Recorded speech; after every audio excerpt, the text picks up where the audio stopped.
we invest a lot of money into ourselves as veterinary professionals, but we don't invest anything into the actual person who's playing the role of the veterinarian. Welcome to Vet Life Reimagined. Have you ever felt overwhelmed but didn't quite have the words to explain it? That quiet, heavy sense that something isn't right, but you can't quite name it. As Brené Brown says, name it to tame it. Today's guest, Dr. Quincy Hawley, will share his experience with these exact struggles. As a new veterinary graduate, Quincy found himself in a stressful, isolating place, surrounded by others who were also struggling, but without the language to call it what it was, burnout. What changed everything, though, was discovering the power of personal development, community, and connection. Through that journey, Quincy didn't just find words to name what he was experiencing, he found the tools to rebuild his identity, strengthen his resilience, and ultimately create a mission-driven company called Get Motiveted, focused on empowerment within the veterinary profession. Quincy believes that true well-being isn't about avoiding challenges, it's about developing the ability to thrive despite them. And what makes his story even more powerful is that he didn't wait until he had all the answers before taking action. He simply started, one conversation, one connection, one courageous step at a time. If you care about the future of veterinary medicine, emotional resilience, and creating a more sustainable profession, you'll want to lean into this episode. So let's get to the conversation with Dr. Quincy Hawley. When did you first realize you were interested in veterinary medicine? Yeah, that's a great question. I'm so excited to be here. Thank you so much, Megan. And it started like so early in my life, like my love for animals and things like that. So I'm from a small town in North Carolina called Oxford, 3 exits off of the interstate, Highway 85.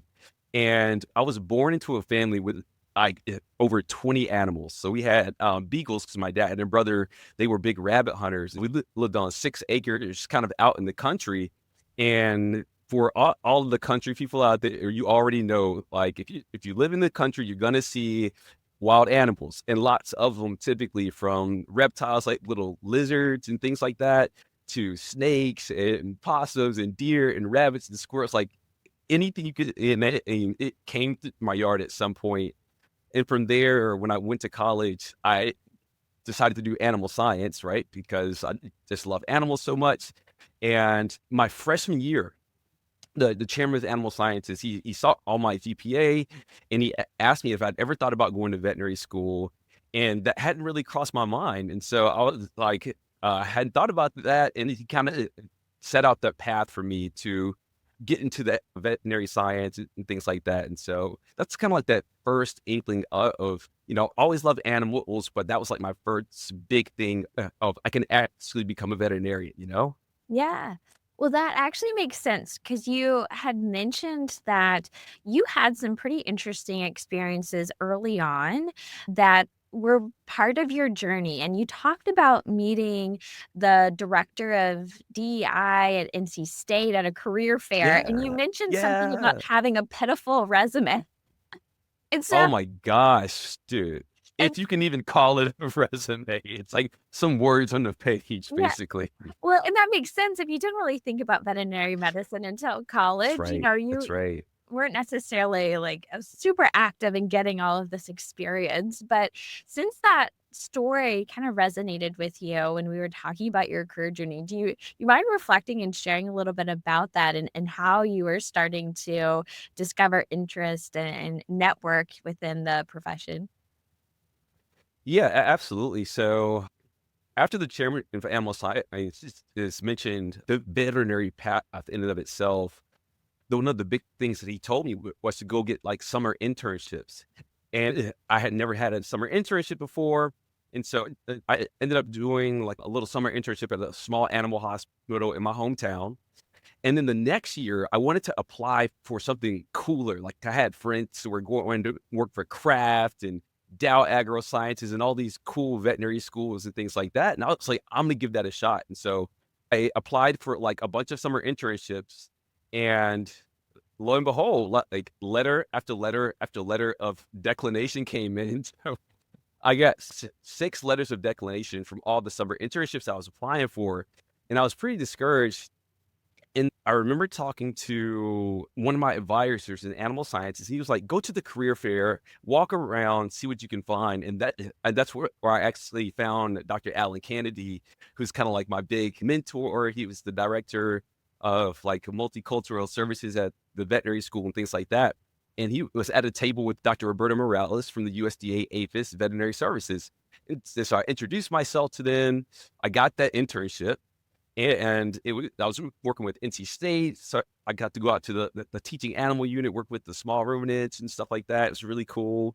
I got to do some cool things with the USDA, and they actually flew me out to Ames, Iowa, to work at the National Veterinary Services Laboratories, and that was a really cool experience where I got to sit 2 rows behind Tom Vilsack, who was the Secretary of Agriculture at the time, and just really see a completely different side of veterinary medicine than most people are used to at that early stage in your career. Yeah. So initially, were you kind of thinking small animal? You mentioned growing up with beagles and things like that, and your horizons are starting to broaden. So from that, did you have an idea of what you wanted to do, or were you like, okay, now I just know there's lots of opportunities. I'm just gonna like keep doing the next step. Yeah, so up until the summer after my freshman year, I worked at the small animal hospital. My brain is still very limited in terms of the scope of veterinary medicine and things like that, right? Because I have the agricultural experiences as being an animal science major, but it's not necessarily veterinary medicine because most people are going to do animal industry and things like that. And so it was really just kind of thinking like, okay, I'll just be a veterinarian, work on dogs and cats at this point.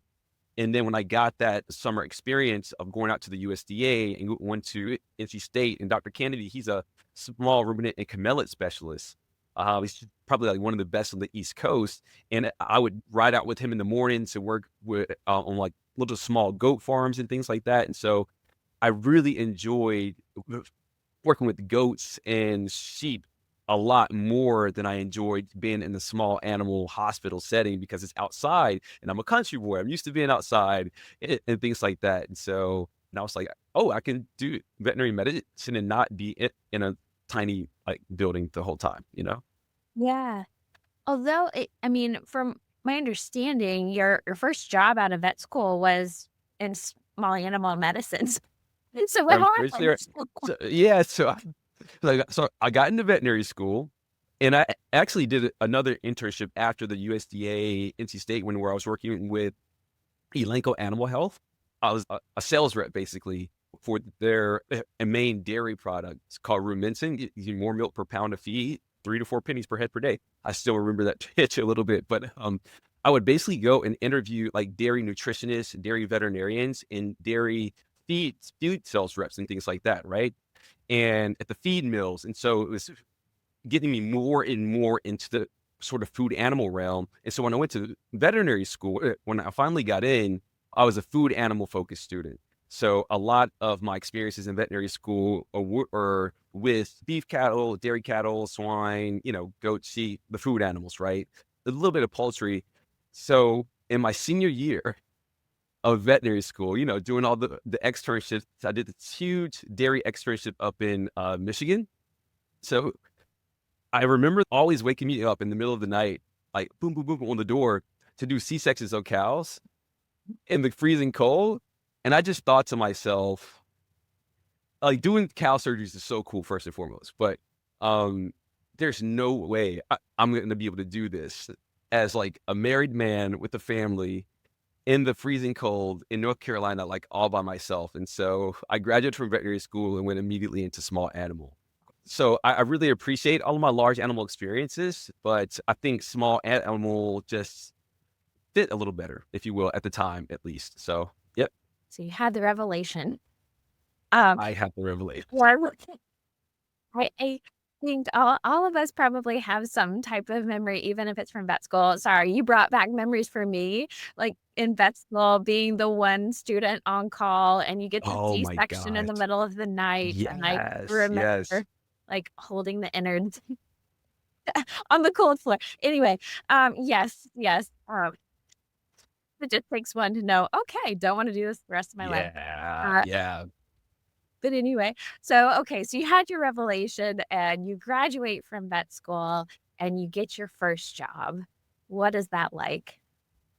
Well, it was super cool because my wife's also a veterinarian, and we were working at the same hospital together, which is really cool. So we had 7 amazing doctors at the corporate hospital that I was working at, and the owner was amazing. He was such a good mentor in terms of, like, the clinical medicine and the surgery, and most importantly, like, how do you communicate well with clients? He was a ninja master, talking very smooth with the clients and things like that, and they just absolutely loved them, and so I always, like, paid attention to that because I wanted to be like that with the clients as well. But anyway, the downside of going to that practice was that it was extremely, extremely, extremely busy. So, as a new grad, I was seeing 25 to 35 cases a day, like, within, like, that 2nd week of actually being there. So that 1st week, they kind of, warm you up a little bit, and then by the it's like you're in the loop at this point.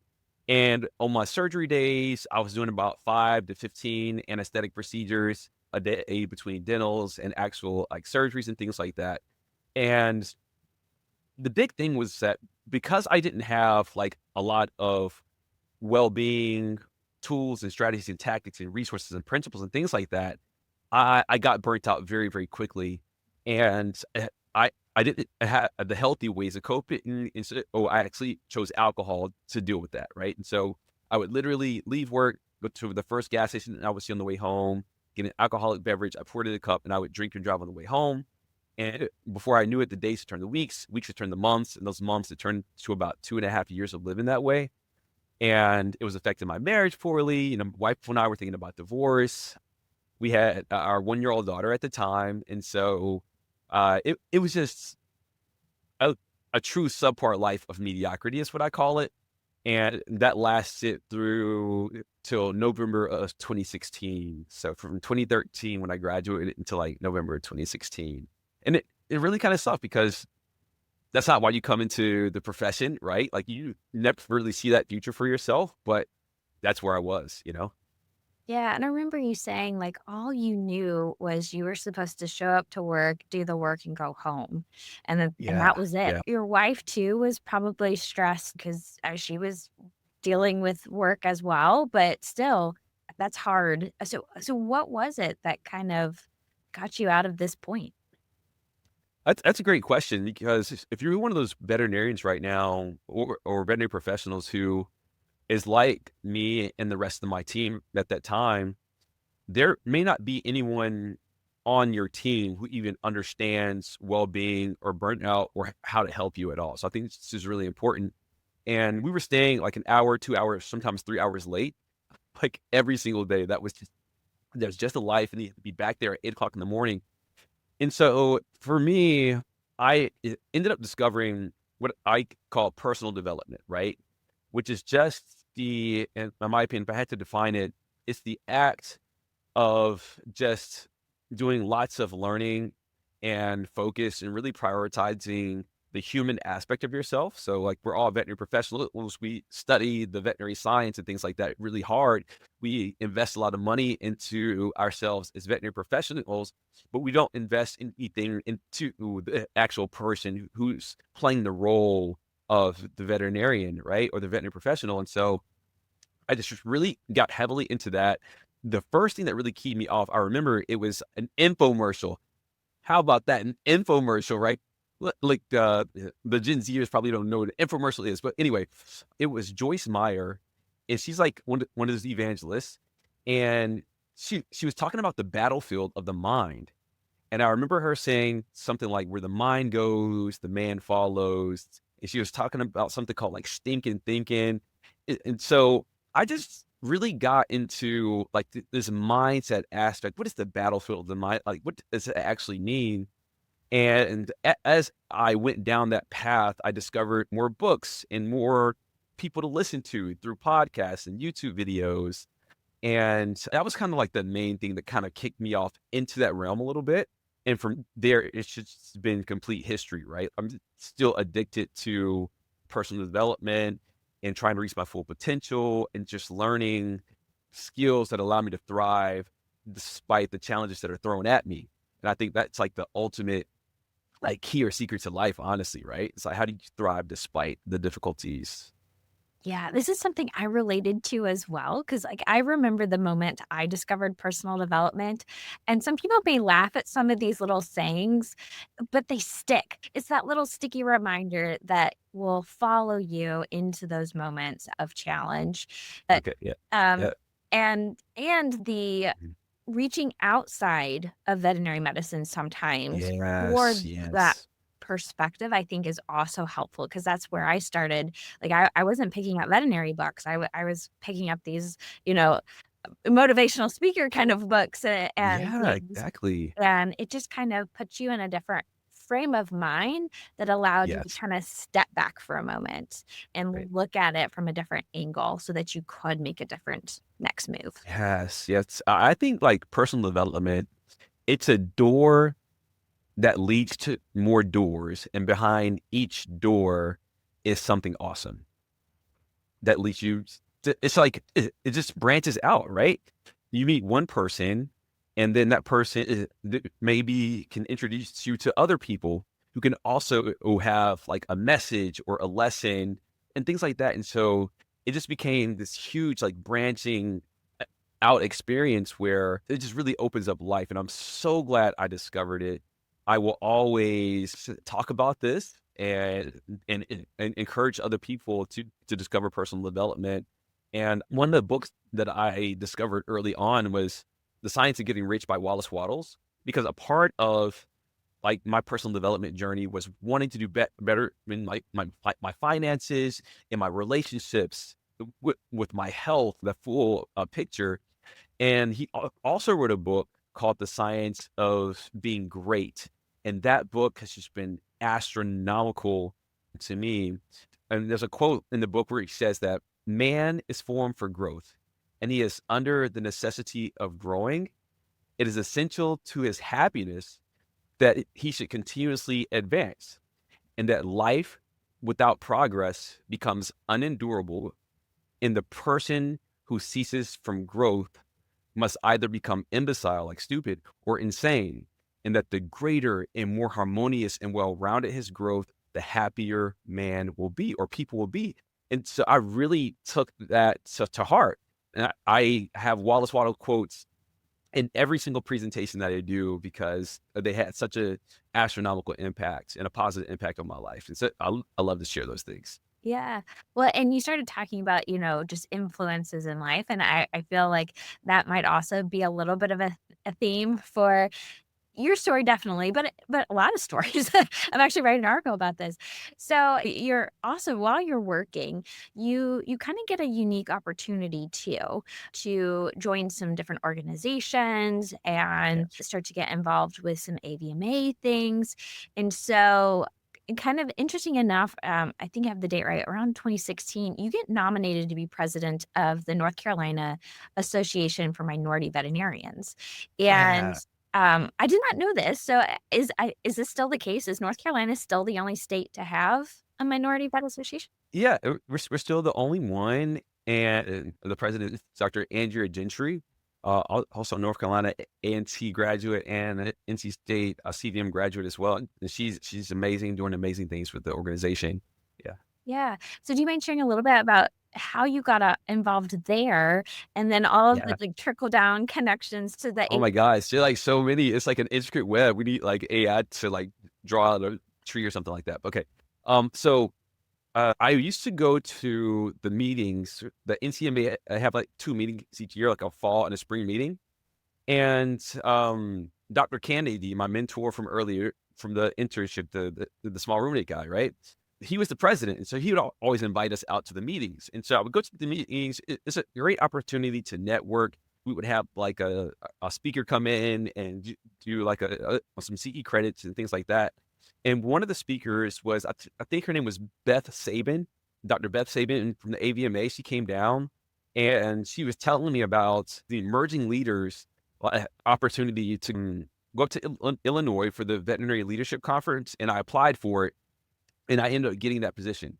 And so when I went there, it was just an opportunity to network with so many cool people from the AVMA, and when I got back on like the next meeting for the NCAMV, they asked me to talk about my experience of actually going there. And so I stood up and talked about how cool it was to meet people like Betsy Charles, who's really big for, I think it's the VLI, Veterinary Leadership Institute. She's an amazing person. I think I met some other people, maybe Dr. Marie Holloway-Chuck, who's one of the goats of well-being for veterinary medicine. And I just became really inspired, right? But anyway, Dr. Fuller, he's one of the older veterinarians within NCAMV. He nominated me to be president for NCAMV because I was going out and doing these different things with the AVMA. And I accepted that nomination. And then I was the president over the next, like maybe, I think about 5 or 6 years. From there, I really had the bug to go and explore. And so I learned a lot of things about like business entrepreneurship, and a lot about business entrepreneurship is about networking, right? Like going out and expanding your network. And if you graduate from veterinary school and you go into a small animal hospital, the networking really isn't something that's talked about much. I don't think for the average like associate veterinarian, it's like you go there and you work there for a long time. Maybe you switch hospitals, maybe you buy into a hospital or buy your own practice, but networking wasn't really talked about much, right? When those first 5 years of me being in that corporate hospital. But when I networked and I went to these different places in Schaumburg, and I went to it was called the Fix the Debt Summit in Lansing, Michigan. And that was back in 2016. You get to meet deans of veterinary schools and, the C-level leadership for the company that I was working for, right? And I got to meet Janet Donlin, the CEO of the AVMA at that time. We're just sitting at the same table. I have no idea who she is, right? Because I'm just going to work every single day. And then I introduced myself to her, and she introduced herself to me. And then she introduces me to like a lot of other people. She like kind of elevated me up. And I saw that veterinary medicine was more than what was within that corporate hospital wall. And so that was really, really cool. Yeah. Um, it is a really cool spark to go to the first conference that where you're really able to network. Hmm. And I do you think sometimes the smaller ones, it's like if you are an introvert, go to the smaller ones because Yeah. it's almost like it's a lot more natural that it just happens. Yeah. And I think sometimes at the large conferences, it's easier to go find a corner and hide. Right, right, But right. yeah, so you were going to these like smaller, more intimate conferences where, you know, a really diverse range of people with different backgrounds are coming and obviously not afraid to introduce themselves and start to introduce you to other people.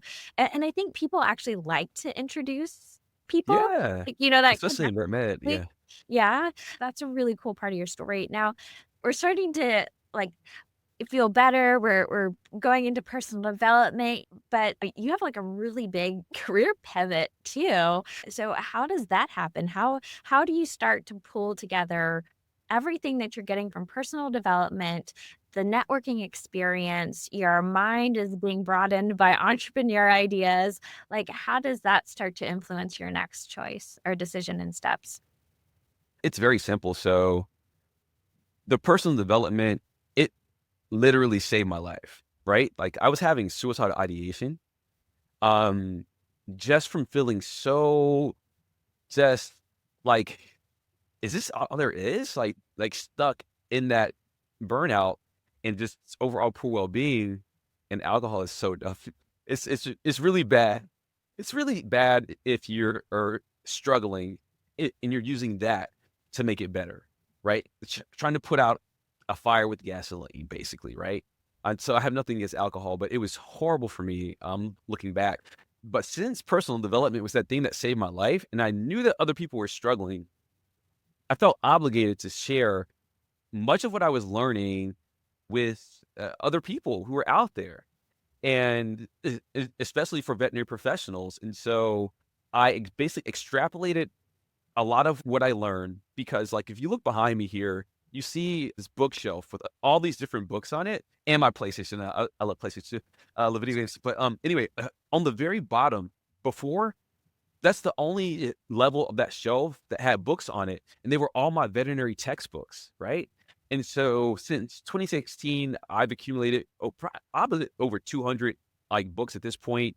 On my Kindle, I've got like probably 40, 50, 60. On my Amazon's Audible, I've got like over 100 and something books. But basically, just that the whole learning process, I extrapolated a lot of that and I applied it to veterinary medicine because I knew there wasn't that much out there. There were a few people who were doing it, and I was inspired by those people, like I said, and I really wanted to share that information with other people because in the business world, like personal development in the entrepreneur world, it's very commonplace, right? Like they have tons of conferences and just events, whether virtual, in person, just about building yourself up as an actual person.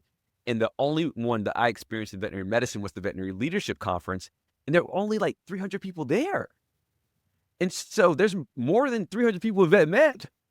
You know what I mean? And so we're falling short, essentially. And if you go to VMX or at the big AVMA conferences, things like that, like 90% of the talks are clinical, which is really important because like we're clinical professionals. We need that. But the personal development, in my opinion, it's equally as important so that we don't actually lose great clinicians to leaving the profession or suicide or whatever it happens to be, right? And so anyway, yeah, so that's kind of how I pivoted into my next stage. I co-founded a company with Renee Michelle. She's a vet assistant. She worked at the second hospital that I worked at, and we were on this similar path. We created Get Motivated, veterinary wellbeing solutions. And then and that was in 2018. And then in 2019, we created Get Motivated University, the world's first school of wellbeing specifically for veterinary professionals. And then in 2022, we created the Veterinary Burnout Prep Certification Program. And so the very first thing we kind of did was go get our coaching certification, to be certified life coaches. And then we started doing a lot of speaking. So we joined Toastmasters. It's a small club. You familiar with Toastmasters? I am. Yep. Yep. Okay, yeah. So Toastmasters is really cool. People taught me how to speak there. It was just great. More networking, more meeting super cool people who are doing super cool things. And so, yeah, Get Motivated just serves the veterinary profession in helping them to learn personal development. And I believe that well-being is your ability to thrive despite the challenges. And I think personal development is kind of that thing that helps you thrive despite the challenges. I just kind of shifted it over and extrapolated a lot. Yeah. One of the things I think about burnout and getting just to dark places in general is a lot of times feeling alone. And so I wonder, did you ever like meet someone? Like what kind of sparked? And sometimes we just get excited and want to share what has helped us. But did you start meeting other people where you were like, oh, like it's not just me, it's other people as well are struggling here. Like, did you have that moment where you were finding other people were struggling in veterinary medicine? So I didn't really find a community of struggling people. Any veterinary community, a community with struggling people, For basically, me, yeah, right? At, they were all around. Whoops. at this point, yeah. But when you would go to like the veterinary leadership conference, you see the people who are like focusing on these minute issues that Yeah. you may not even notice if you graduate, you go to work for a hospital and you're not branching out intentionally to find these different things because no one ever came to my hospital, right, to talk about well-being or burnout or anything like that. And so I couldn't even like frame it as I'm burnt out. I couldn't even frame it as I have poor well-being because I just didn't even have the terminology. And so when you get outside of your regular hospital environment or outside your community, then people are talking about it because those are like the hot topics of the day, essentially. And so it was like the economy of VetNet was kind of struggling a little bit at the time. DEI was a hot topic. Leadership, we need more leadership all the time. And then well-being was one as well. And that kind of opened my eyes to it. And then the AVMA actually had 10 veterinarians who were the future leaders. So I was an emerging leader. The future leaders were like a more organized program. And their project that they chose was it created like a wellness something and another, right? I forget exactly what it was that they could actually share with veterinary professionals. And so I was kind of looking at the future leaders tackling this big project of well-being and wellness within vet med. And so I kind of knew that that was a big thing. And just through the conferences, I knew that people were struggling with burnout, compassion fatigue, and things like that. I mean, that's kind of how I knew. Yeah. Yeah. You might be a really good person to pose this question because this is something I've kind of been watching. You and I graduated vet school about the same time. I think you are 2013, I'm 2014 grad. And so we've kind of seen an evolution of where we're talking more about Yes. this. Yes. And I think thanks to social media and things, this is becoming even more public about the challenges within veterinary medicine around mental health. And I am seeing more and more comments coming from concerned parents of children who want to become veterinary professionals. So not only the people who might be interested in veterinary medicine might be concerned, but like the parents are posting on, all I Oh, hear about is that veterinary professionals have high suicide, and my kid wants to be one of these people. Like, what do I do? yeah. And Yeah. so, like, there's I guess the question is coming from, this is important to talk about. It is important to learn how to work on yourself so that when things that risk burnout, yet you are prepared and you know how to handle them. Like you said, when you first left vet school, you had no idea, you had no preparation, you had no tools, no nothing, and probably didn't fully understand what was about to hit you. Um, Right. Yeah. right? And so now we do, but then Mhm. also we have this external reputation now Yeah, I for know. having this challenge. So how do we, and I will pull the out word balance right this second, but how do we equip people with the tools and the Yeah. understanding that we do have a challenging profession? Right.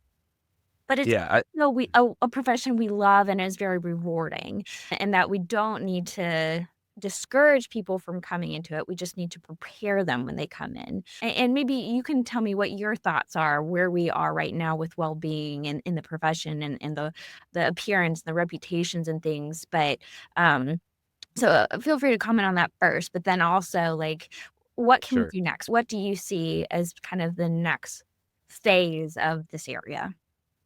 That's such an amazing question, right?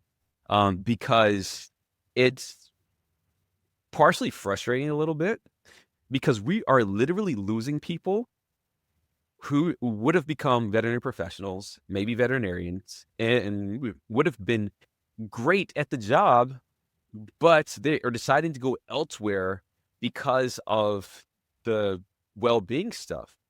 And I think sometimes with social media, like you're saying, is that if you don't, so one thing about Get Motivated and myself and Renee is that we talk about well-being in such a positive way. We talk about burnout in such a positive way, or and maybe positive is not the right word, in an empowering way, right? And one of my quotes is veterinary burnout is real, but it doesn't have to be your reality. And so I think that's the major thing. It's all about preparedness and preparation because the challenges aren't going to go away. But I remember a conversation that I actually had with a young lady that I used to work with. I do a lot of relief work now. And I remember asking her, 'cause I used to be on NC State's admissions committee for 4 years as well. And so I'm really into helping people come into the profession if I can't help them out. And I asked her if she had thought about going to veterinary school. And she said, well, I used to want to be a veterinarian, but this veterinarian that I worked for told me that I should probably go do something else because it's really hard, the challenges, the pay's not good, blah, blah, blah, blah, blah, blah, blah, blah, blah. And so she chose to go into to be a human surgical technician assistant or whatever they call them, right? And so there's a person gone, and she was great. She was great with the clients, and she obviously loved animals, right? And that was frustrating to me because the people who are burnt out sometimes, they're burnt out and having a bad experience. So they're sharing that with other people. They're sharing it on social media, which is great to be vulnerable, but you won't find in any of my content where I talk about my story and only leave it at the negative down place because or else people will see that many of the books behind me and the people that I listen to, probably like the people you listen to, my favorite category is people who overcame severe adversity to achieve great success. Because I believe that veterinary medicine offers us an opportunity to overcome challenges and difficulty and adversity. I look at it the way Kobe Bryant kind of looked at a difficult team that he was going to be facing and that he was going to get better, right? It was going to prepare, he was going to grow from the challenge of that. And so one of the things I like to talk about for vet medicine is that it really offers you an opportunity to advance yourself as a human being in general.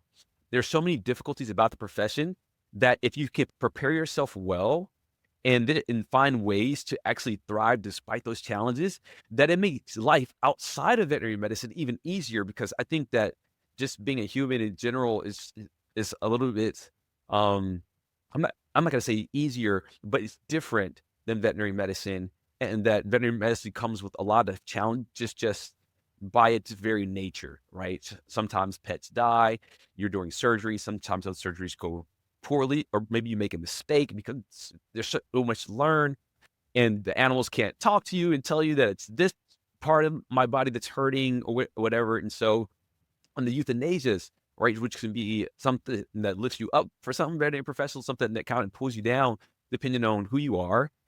But the point is, I kind of look at veterinary medicine as a training ground for becoming really good at life in general.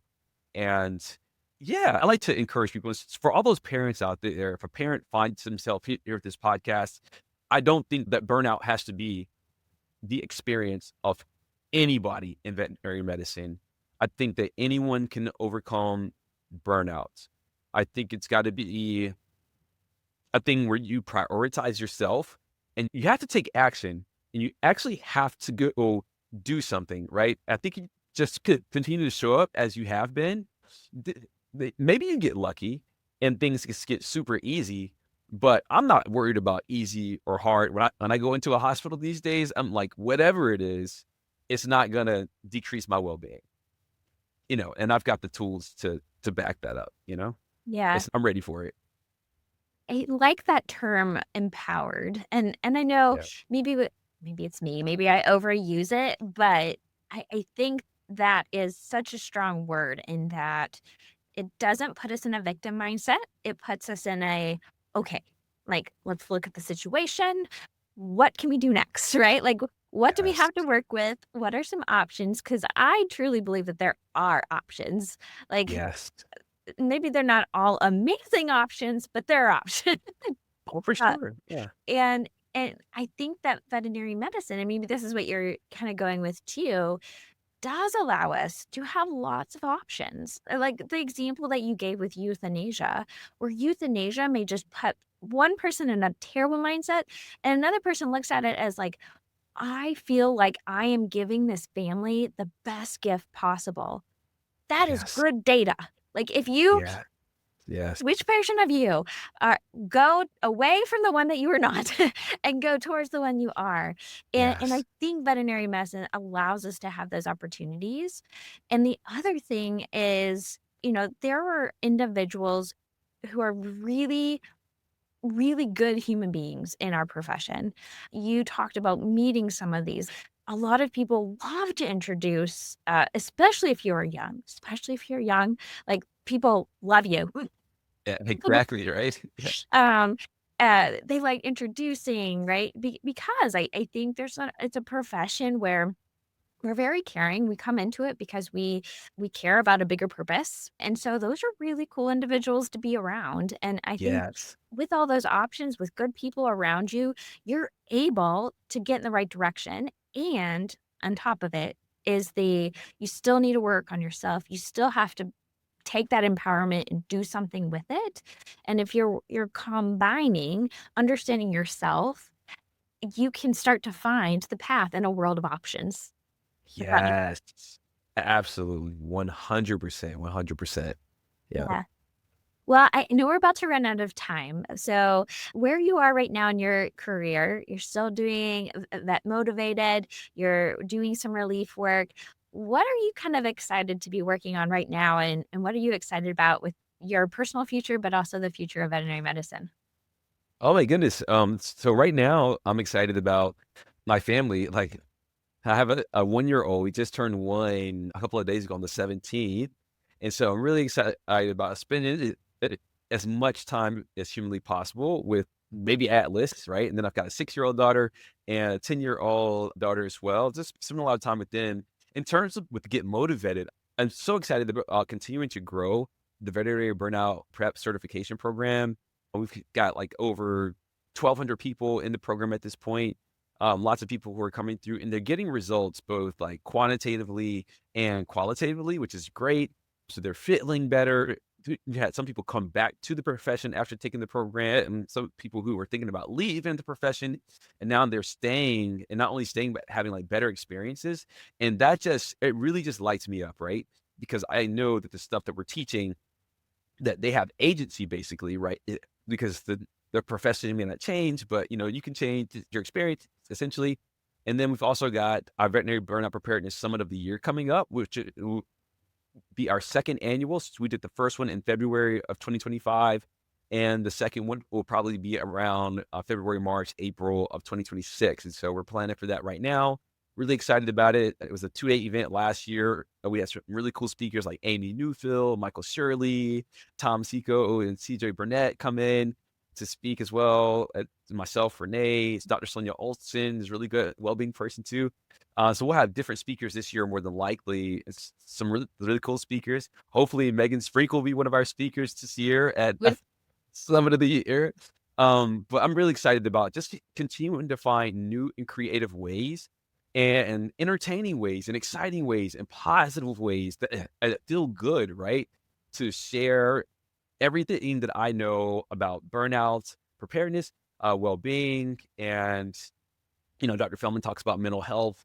He's our mental health professional on staff. And so it's very rewarding for myself personally. And I'll probably do this until the day I die, honestly. I don't see myself stopping. So that'll be that.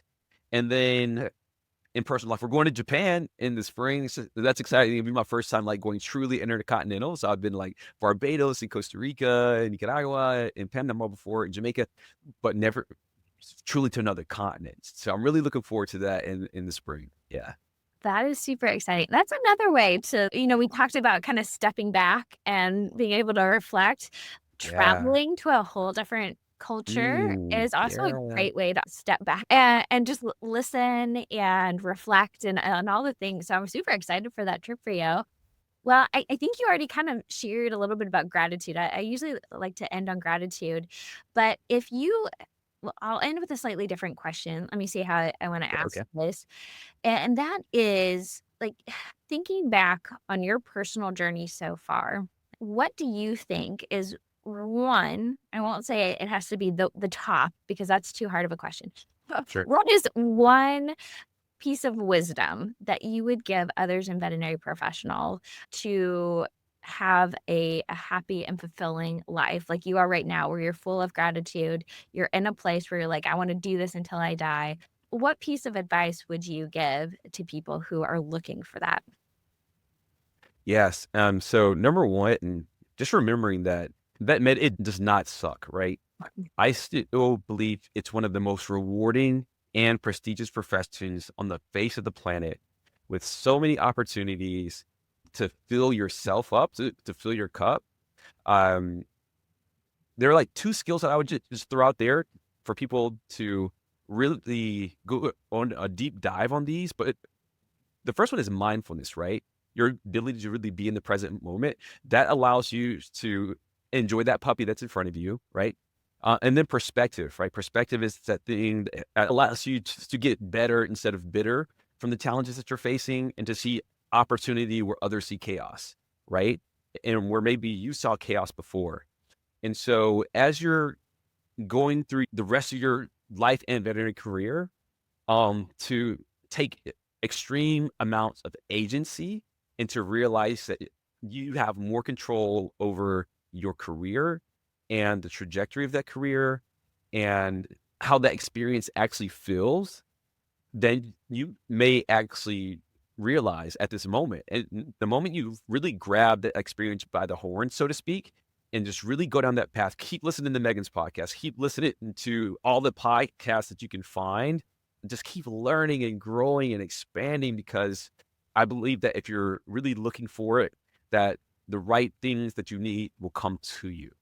And to never give up. And if you have to like switch careers, if you have to switch practices, if you have to leave, if you have to change and go do something else because what you're doing right now isn't working for you, that's totally fine. But make sure that you change yourself first or concurrently, right? Do the personal development part of it and make sure you get the learning lesson from wherever you are so that you don't end up in the same place with a different name and location.